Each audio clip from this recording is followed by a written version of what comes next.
Welcome to People Managing People. My name is Becca and I'm the community manager here. If you're not already plugged into the community, we are a supportive space for experienced people managers and culture creators to develop as leaders and connect with other like-minded individuals. And this community is a place for you to connect with others in similar roles, build your confidence as you iterate through your practice and approach, and develop your skills and become increasingly competent so that you can lead and manage more effectively. If you'd like to get involved, you can sign up for free at peoplemanagingpeople.com/community, and I really hope to see you there. So today I am thrilled to be chatting with one of our People Managing People experts. Karen Weeks is the SVP of People at Order Groove and the founder and principal coach at KDW Coaching. She was named one of the 2020 Notable Women in Talent by Crain's New York Business and a recipient of the Top 50 Human Resources Professional Award in 2021. Karen is also a speaker, advisor to startup companies, Girls in Tech NYC board member, the published author of Setting the Stage, a guide to preparing for any feedback conversation, and host of the podcast Getting Off the Hamster Wheel. Karen, welcome. Hi, thank you so much for having me. Thank you for being here. I would love to know more about you, and I'm sure our listeners would too. So tell me about yourself. Where did you grow up and where are you based now? Yeah, absolutely. So I grew up in New England. I was born in New Hampshire, and then we moved to Massachusetts just north of Boston in the 4th grade, I think it was. So kind of split my childhood. And since then have lived in a couple of different places. I went to college down in North Carolina. We then lived out in LA for a little bit, which is part of my career change story. After working in theater, in the arts, and out in Hollywood, I realized that actually wasn't the livelihood that I wanted. So I made the switch into HR. We moved back to Boston for a while, just outside of Philly, and we've been in New York for the last almost 11 years now, which is officially other than actually not even any of my childhood homes. I've officially lived in New York the longest of any town that I've lived in. Amazing. Sounds like you've been kind of all over the country and had a very diverse career as well. Yeah. I just gave a little bit of an introduction to you already, but how would you describe what you currently do at Order Groove? Yeah, it's a great question, especially because in startup land or high growth stage or scaling company or whatever you want to call companies that are not early seed, we're post Series C, but really it's a little bit of everything. It's everything from recruiting and building our team to then making sure that they have a great onboarding experience. They feel like their career development is front and center, that they've got recognition, that the culture and our values are demonstrated and lived every day. And quite honestly, that those evolve. I mean, the last year and a half, clearly those have been put to the test, and we've had to rethink things. Working with senior leaders on their org design and the people that are in the org and everything else in between. It used to include office management when that was a thing. So it's really everything in between. And I love this stage of a company where you're really building and growing something from scratch and kind of seeing it evolve over time. That's really great. And you said that you started in theater. You started your career in theater and you moved into HR. I'd love to know more about that and how you got to where you are today. Yeah, so I actually was a stage manager for several years. Stage management is a lot like being an actor. You don't know where your next gig is going to be. Even if you get lucky and get a contract with a theater, it's maybe 9 months. So I did that for a little while, but especially as I was trying to start my life, I had met my husband already. We were sort of like, how do we build a life when I don't even know if I'll have a job, where I'll have a job, how long that job's going to last? So we said, well, maybe let's try the business side of the arts. Maybe that's like the stable way to be in the arts. And we moved out to Hollywood. It just was not for us. I'm so glad we did it. No regrets, but it was the slimy side of the arts that we did not like. So, and our whole family was back on the East Coast. And I think especially being as young as we were, it just wasn't the right time for us. So I really had to figure out what the heck I was going to do. I mean, I was that theater kid. I listened to soundtracks in the car. I had posters on my college room dorm walls of theater shows. So it was really everything I sort of identified with. And so I talked to some smart people like my dad and other folks like that. And what I realized was I really enjoyed creating a shared experience, as a stage manager, kind of bringing the show together every night for the audience to hopefully enjoy. And then as a talent agent, I really liked helping actors figure out their careers and get their next jobs. So everybody kind of said, well, I think that might be HR. And this was long before you called it employee experience or any of that kind of stuff. But, enough of building a place where people can be successful, can come together to enjoy something, obviously manage their careers. So I got my first job as a temp office manager, also kind of handle some HR stuff, but just kind of take care of stuff in the office, and HR kind of fell to that. And I basically said, I don't know what I'm doing, but you obviously don't either. So let's kind of learn together. And it turned into my first HR job. And so from there, I thought about, size of company, kind of different industries. I definitely found my love in sort of the tech startup space. I would just be a specialist in like training and ops and compensation, and then I do more generalist work. And I think as I kind of kept making those shifts, it gave me more and more experiences to get to the point where I could lead an HR organization, whatever size that is, because I've kind of been in all the different shoes within HR. Wow. I really admire that journey that you went on, and just taking kind of that leap of faith, figuring out what you loved most about theater world and how you could apply it to a new career. I think that's so admirable. So that's amazing. Thanks. Switching gears a little bit, let's talk about remote work. Yes. Do you think that the remote working environment is something that will stick in going into the future? It's a great question, especially because as we're recording this, like financial institutions are getting in trouble for changing their minds, and people are not shy about their opinion on that.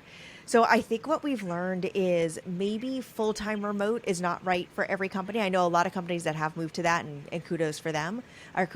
But I think maybe what companies are concerned about is, how do we build that sense of community? How do we make sure that we're working together in the best way possible?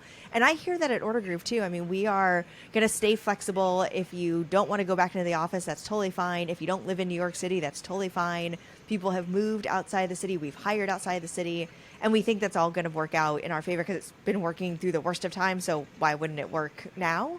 But I think that companies, unless you're forcing them back for a legitimate reason, like you work on the line and you're literally piecing together widgets and you need to physically touch those widgets, or, you're in a service industry where you literally need to be there with your clients or customers, why do I have to be back in the office all the time? Let's make it more purposeful and say, once a quarter, once a month, whatever the case may be, we're going to bring people together. Now, there's obviously cost associated with that, but if we're able to change your real estate, you can use those savings to bring people into whatever city. Or maybe there's hubs, everybody in the Southwest gathers in Phoenix, or I don't know, whatever. But I think there's a way to keep it going, because I think they have to, from a competitive advantage from a talent standpoint, while still fitting the needs of the business and trying to hit the business results too. Do you see yourself going back full-time into the office? It's funny. I feel torn, because as a head of people, I feel like I should. Like, if there are people there, I should be there. But to be honest, personally, I'll go back a couple of days a week, maybe. But I find myself enjoying the flexibility of, being able to start my day in a more relaxed way, not having a commute, being able to go downstairs and have lunch with my husband when that happens. So, the flexibility to like jump right on my Peloton bike at the end of the day. So those are all things that I don't want to totally give up. And especially if our team is more dispersed, I'm only going to be seeing a couple of the people or a few of the people when I'm in the office anyway. It's not like I'm the sole person not there. So I'll probably end up going back a couple of days a week, or some sort of cadence like that. But even I don't want to go back all the time. But some people do. They also, they have kids, they've got roommates, they've got whatever. I'm very fortunate in my setup that I can be relatively productive at home. So there's also such a personal piece to it too. Mm-hmm. Is there anything you particularly miss about being in the office? For me, it is those random like bump-ins that you have, or that random conversation you have as you're walking into the conference room to have a meeting. Both from a human standpoint, like I think that's when you sometimes have the best conversations, is just sort of ad hoc. But as the head of people and like culture, I also feel like that's when I know what's up with someone. So people can be hiding disappointment, they can be hiding frustration, they can be hiding happiness too, right? Like I may not see that glow on their face when they just land a new deal. But when I see you in the office come out of a conference room, I know exactly what probably just happened in that conference room because I see it on your face. So I miss the good and the bad of that. As a people and culture, as a people and culture manager, how in this remote workspace, how do you gauge how culture is doing in your work? Yeah, it's a great question. We do culture surveys. So the cadence has changed over the last year and a half. You know, for a while we were doing it much more often because everything was just so top of mind and so on fire that we wanted to stay on top of it. Then we actually backed off a little bit because I think people were sick of our surveys, which is understandable.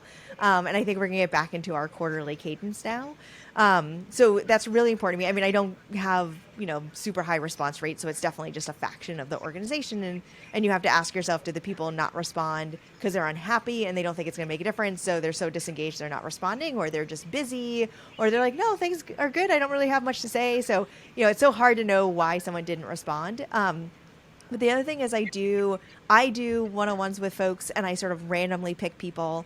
It's not perfect because they know I'm coming because I have to, schedule the Zoom link. So they may or may not, be sharing everything with me. But I tend to have a pretty good spidey sense. Like I can tell when someone's either not sharing something or they're distracted or they're like trying to talk around something.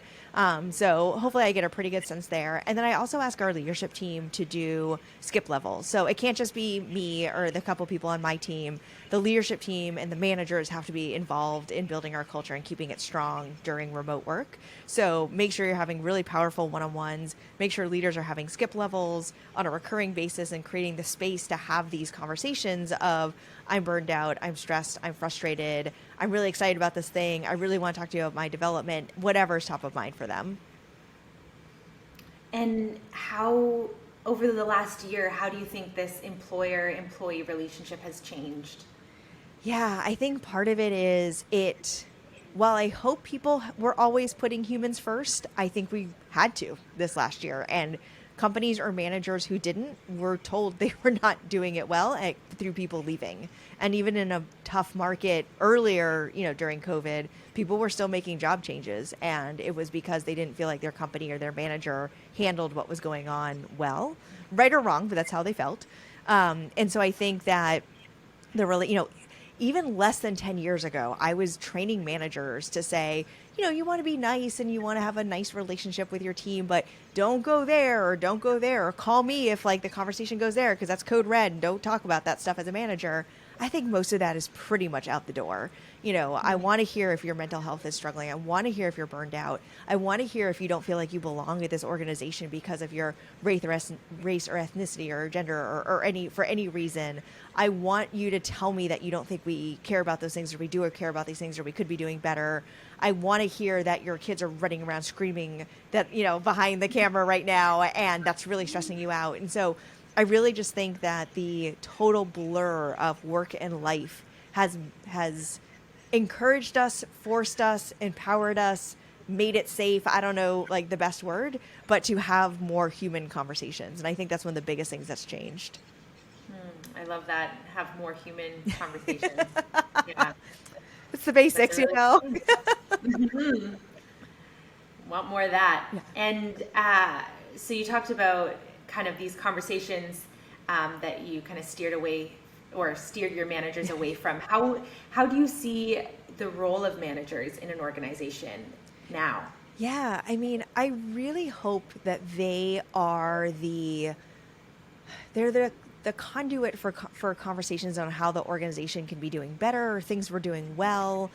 They're kind of like my new culture survey. I want employees and team members to say, I trust my manager enough to have this conversation. I want them to know that I'm concerned about my career development at this organization. They may not be able to change it, right? I think that's the biggest thing that I want managers to know and team members to know too. I'm not saying that by telling your manager they can change it. What I'm saying is let's have the conversation. So if we can change it, we have the opportunity to.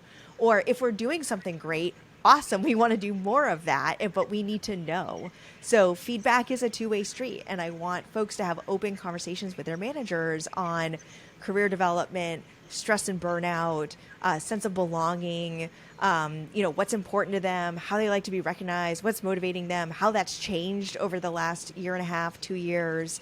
And again, maybe the answer is, I'm really sorry, that stinks, or I would love to give you this new position, but I just don't have it quite yet. But let's talk about how we can still develop you to be ready for it. Then have you just up and quit one day because we had no idea something was not working out for you. Amazing. And so going off what you said about feedback, what would be your main advice for managers when giving feedback to their team members? So kind of the reverse. Yeah. I think it's a couple of different things. One, again, especially in a world where you may not still be in the room with them, checking in, say, I have some feedback I want to share. Is now still a good time? If they say no, take their word, because maybe stuff is happening off camera, or they just had a fight with their roommate or whatever. It doesn't get them out of it. You still have to give the feedback, but don't plow through with the conversation without asking, is this still a good time? Because then they're never going to be open to hearing it. And it will be you've ruined the conversation for minute one, because A, you didn't listen to them, and B, they've told you this is not a good time. So it's never going to go well. So first of all, ask if it's still a good time. And then have objective feedback. So either I witnessed it, or I found out from a couple of people and I have seen similar behavior, or something that's data driven with hard examples. I don't mean hard like mean, I mean like concrete examples. And then an action plan. So please, please, please don't just say you did this thing wrong, don't do it again. Have the coaching ready to say, how can I help you improve in this, or what do you need from me in order to be better at this next time? So, come up with an action plan that you both are agreeing to, and then stick to that action plan and follow up on it. And then my final piece of advice is, just like you asked them in the beginning if it was okay to have the feedback, if the conversation's going poorly for whatever reason, no fault of anyone, sometimes it just, they're emotional, they get frustrated, whatever reason, pause. Say, I feel like maybe this is kind of hitting you harder than I expected, or something is upsetting you. Maybe we should pause and pick this back up in an hour, or tomorrow morning, whatever. Again, it doesn't get anyone off the hook, but if they have shut down or they are too emotional to continue the conversation, again, it's never going to go better if you just keep powering through. So use I statements. It feels like this is hard for you. It feels like maybe this is hitting you a little more raw than I anticipated. Don't assume how they're feeling, but it's okay to pause and pick it back up at a different time. That's really good. And do you think that having these difficult conversations, the approach to that has changed in this remote workplace environment? I do, because you can't always see all the social cues. And by the way, this advice is the same for positive feedback too. If someone's super distracted and you're trying to give them a promotion or something and they're not really listening, you're going to miss the huge impact you're trying to have on a positive conversation. So it's actually the same feedback no matter what. But yeah, I do think the remote piece is harder, because I can easily hide my stamping my foot because I'm getting really frustrated, but I'm still smiling, but I'm sitting here and I'm fingering my foot. So you can't see all that. You can't see some of those social cues. And I do also think that as much as I am looking straight in your face right now and I see your eyes and all that, you're still not here. It's still not the intimate conversation that some feedback conversations have to have.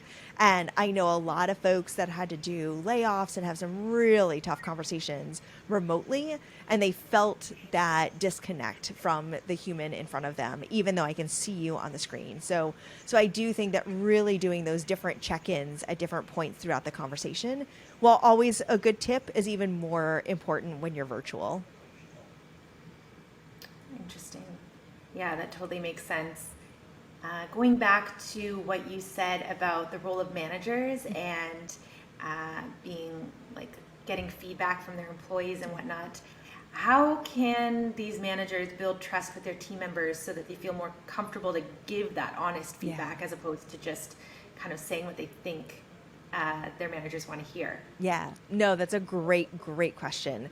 I think some of it depending on where you are in your relationship with your team, it should be something you create from day one. Literally as you're hiring someone as part of their onboarding plan, setting the tone of feedback and creating a feedback culture in your team and saying, this is how I think your first week went, blah, blah, blah. Could I be doing differently as your manager to help you out with that?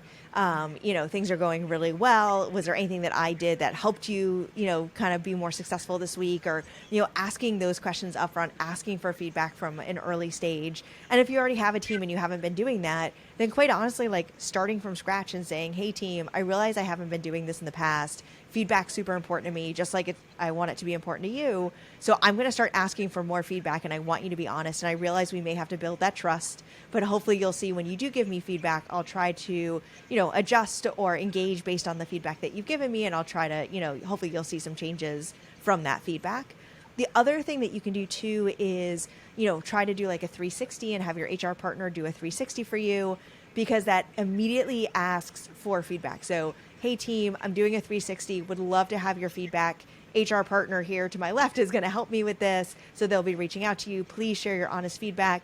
You get the 360. You then say back, hey team, thank you so much for the feedback. Some themes that I saw were A, B, and C. I'm going to be really working on these. Would love to hear how it's going. Keep letting me know. Did I make a change? Did I not? So just being very vulnerable and open and honest about your feedback journey will then set the stage, hopefully, for others to share the feedback to you. I love that. And I love what you said about how they should say back what Yes. the themes are that they heard, because it just shows that they're actually listening Yeah. to what is being said and analyzing it. So I think that's really, really great. Absolutely. What for you has been the most effective initiative or change that you've introduced as an HR professional? That's a great question. I think at Order Groove, it's really been continuing to build out flexibility. So one of our values is what you see is what you get, which is all about like the individual and authenticity and being the person that you are and bringing that person to our community, to be honest, not just like the company, but being part of our broader community. And so over the years, we've really tried to do different things that were flexible. And some of them are things that other companies do, like flexible PTO and flexible work schedules. But I think that was the piece that we really leaned into over this last year or so is we truly mean it if you tell us that you've got remote learning in the afternoons and you cannot be online from 2 to 6. Tell your manager, block it on your calendar, turn off Slack, and obviously figure out a coverage plan for those hours if that's the kind of role you're in. And then, yes, hopefully at night, like you can log back in and get, catch up or however or log in super early the next morning, however you live your life. But we've really tried to encourage people. And I've seen the leadership team do that. So they've been role modeling that behavior. We've even changed some of our perks. So we went from, a discounted gym membership to a wellness allowance. And then this year we actually just turned it into a personal development allowance. So it could be wellness, it could be like training and development stuff, it could be at home tech setups. I mean, we do the basics, but if you want like NASA style screens or like some wicked fancy chair or something, internet boosters, like any of that stuff, we really sort of continue to expand that allowance to be more flexible for what people need. So I think those are some of the places where we realized, this exact thing that we're doing is either too limiting and not enough people enjoy it, or if we're saying we're flexible about things, we should actually build that into more areas of our sort of perks, quote unquote. That's really great. What has been kind of the result of that? What have you seen in terms of how employees are feeling or how their engagement has changed? Yeah, so I think the flexible, and by the way, also flexible work from anywhere, right? Like we were talking about that earlier, but I think that flexibility of work schedule has really helped a lot of folks. To be frank, honestly, a lot of parents. I know non-parents are taking advantage of it. I don't have human children. I've got furry children. But, I do always block an hour for lunch because I need that break from, no offense to the Zoom meetings, but like I can't look at my screen. I got to take a break. So, and I know I've got the space to do that as long as I've turned off all my notifications or whatever. So I think that has helped with burnout and some of those, not even burnout, just exhaustion and just I got to take a break. And then I do think the flexible personal development budget we're already seeing a lot more usage, which finance may or may not love, but we definitely have seen more people use that than when it was just a wellness allowance, which means there were people out there that needed and wanted support in other areas that we were missing. So it seems to be more valuable. That's awesome. And in a remote world, what are some of the social cues that managers should look out for that team members might be struggling or might be kind of burning out? Yeah, I think it's actually twofold. It's some of the typical disengagement of I don't have my video on as much. I'm slacking more than calling. Some of those ways where I am technically still talking to you, but maybe not as engaged as I was before. Or on the flip side, they actually are leaning in more because that's the tipping point of burnout. So I think it's actually, we want to help prevent burnout. Once you've gotten to burnout, you're now, in a critical case, you've got acute stress, you're now in crisis mode, and we have to solve and heal crisis. What we really should be doing is avoiding that stage. And so looking for the cues of disengagement, but also looking for the cues of I'm frantic, I am just trying to work all the time, I'm not taking care of myself. Maybe it's because I'm avoiding other stresses because like the stress of home is now here and work used to be an outlet and I don't kind of have that anymore. So maybe they're avoiding a different room. So they're working more. Like, again, you don't have to dive deep. You don't have to try to analyze what's going on. But any change in behavior is a sign that something might be going on. And there's either about to be some burnout, about to be some dissatisfaction, about to be some disengagement. And as much as we can look for that ahead of time versus reacting to it once it's here is obviously healthier for everybody. And how, as a manager, when you see that kind of frantic behavior or maybe overworking, how do you address it to try and kind of keep it from going over the edge? Yeah. I actually saw this on someone on my own team, and I told her to take a couple of days off. I was like, you need a break. I will take care of it. I'll cover for you. Just send me some notes, to go offline for a couple of days because I could see it in her face. Her voice was cracking a couple of times. I was like, nope, I can't have you break. I don't want you to break, and I can't have you break. So I gave her a couple of days off, and I've encouraged mayors to do the same thing. We actually created last May, June, something like that. I don't. Everything kind of flows together sometimes, but sometime last late spring, we actually put together a one-pager for managers that kind of identified where is your person? Are they, did they just work a couple of extra hours because they're trying to get through this big project? Awesome. These are some things you could do for them. Are they working around the clock because they're covering for other people because they got sick or they've got sick family members or they've got kids or whatever is happening? Then maybe you should recognize these signals and you should do this. You've got someone in crisis mode, do this. And we have a couple of mental health options that people can choose from. So besides taking a couple of days off or the typical EAP or medical leave or anything like that extreme, we actually just have a couple of platforms that people can use to try to reach out to a coach or take a stress class to maybe help also just give them some tools to navigate their own stress as well. That's great. I love that idea of, having tools to overcome stress as opposed to just either working through it or just relaxing and not necessarily solving the problem. Yeah, absolutely. Well, and I think it's hard too because, and I know we're guilty of this, but thank you so much for working over the weekend on that really big thing. Here's a gift card.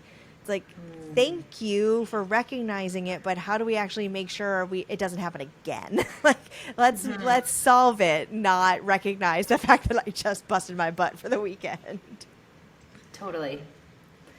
So let's talk a little bit about leadership skills. So this was mentioned at the Remote Workplace Success Summit, so I'd love to hear your take on it.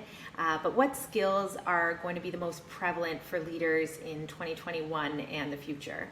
Yeah, I think one is everything we've been talking about around empathy and human first approach, and recognizing how that actually does impact the business. So I'm very fortunate. I work for companies, or I have worked for companies, and now, Order Groove, where leaders get this, right? Like I don't have to convince them that they have to treat their people like humans, but there's lots of people that don't feel that way or haven't seen that yet. And so I think really, I hate phrasing it like this because it sounds like a punishment, but if you're not doing this right, your team is going to tell you and they are going to quit and they are going to go to a company that's going to treat them right. Because I think that one of the biggest takeaways from the last year and a half is people now understand what culture is. It's not ping pong tables. It's not free beer. It's, did you take care of me during a pandemic? Did I think that you cared about racial injustice that was happening, around the world and across the states? Did I think that you supported us for speaking out in whatever opinion you had, but speaking out during a very tough election here in the States? These are moments where companies had to show up for their teams. And if they didn't, and if the leaders didn't, we can send the message as HR, but if leaders did not if leaders did not role model that behavior, I'm going to call you out on it. And so I don't mean to make it sound threatening, but it's true. Like, this is your moment to step up as a leader with empathy, with recognizing what humans are going through, and tying all of that to actual business results that are going to help our businesses be successful moving forward, because we'll have the right teams and the right engaged teams on board.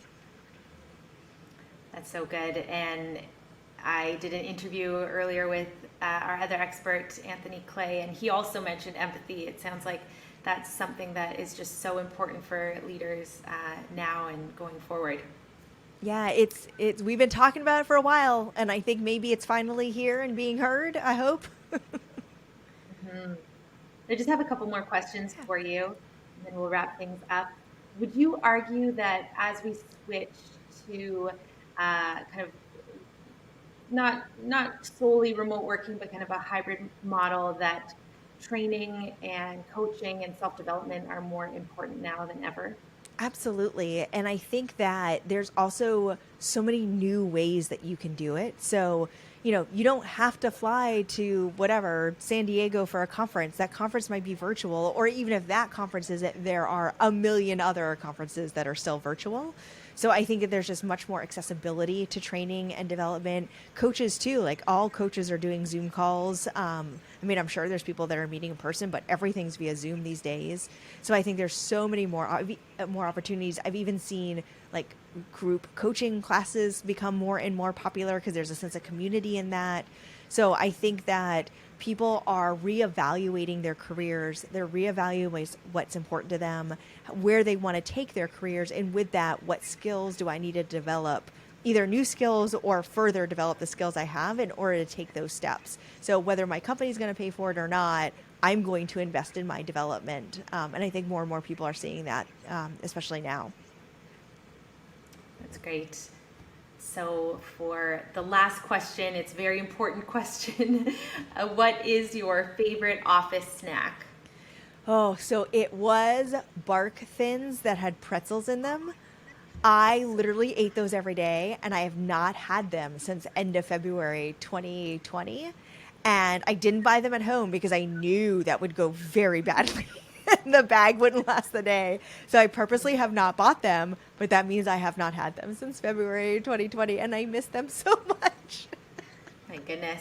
Maybe when you go back into the office, there'll be some there for you. I'm sure that will be added to the grocery list of the office very quickly, considering my team runs that list. Good. You'll get your fill of them soon, hopefully. Well, Karen, it has been such a joy to chat with you today. Thank you so much for being here and sharing such rich insights and knowledge with me and with our community. And I'm so looking forward to having you on our experts team and hearing more from you.